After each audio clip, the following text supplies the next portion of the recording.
Baan natin, papunta dun sa bahayan. Kasi doon nakatira si Nanay Rose.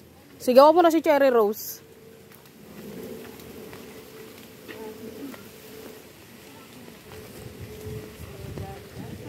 Danda, makagumulong pababa. Siguro lagyan ng ganito eh.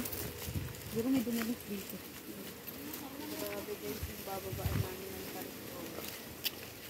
Saan ba si Cherry Rose? Gagyan dyan ba si Cherry Rose?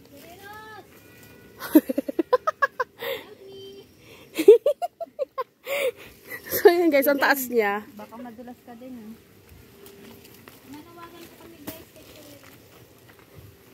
Saan ba nakatira si Cherry Rose?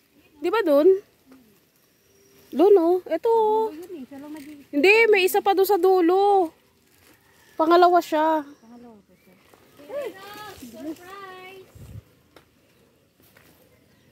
Nandun ba? Grabe yung taas guys. Saan ba yung bahay ni Cherry Rose dyan? Saan yung bahay dyan ni Cherry Rose? Bakit? Kembot-kembot ako. Andyan ba? Saan ba bahay niya dyan? Etong gitna, di ba? Cherry Rose! Pagbaba natin, nabangan tayo ng aso eh. Ay, may aso dyan? Cherry Rose! Andyan ba? At tinatawag lang namin. So, ayun yung bahay niya. Cherry Rose de Los Santos! Ito bahay niya? Ito pangalawa, di ba? May sinampay? Shopee! May sinampay ba? Oo, ayan yung may bakod na. Hindi nata sila bukas yung ano. Huwag mo akong tingnan-tingnan dyan! Sunduin mo na kami rito. Ayun, nakita na tayo. Hindi ba, may aso dyan sa baba.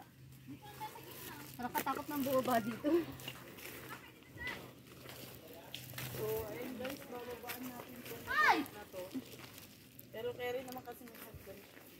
Huwag ka na magpaganda. Buti nilagyan ng ganito. Kaya nga.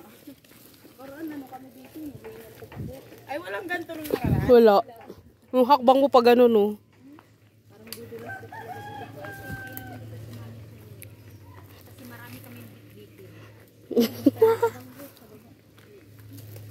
Pero hindi talaga yung bit-bitin yung ano, yung aso talaga. Dahilan lang.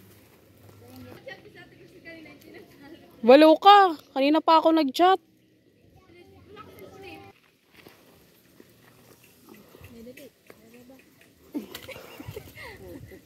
Ang init ng paa.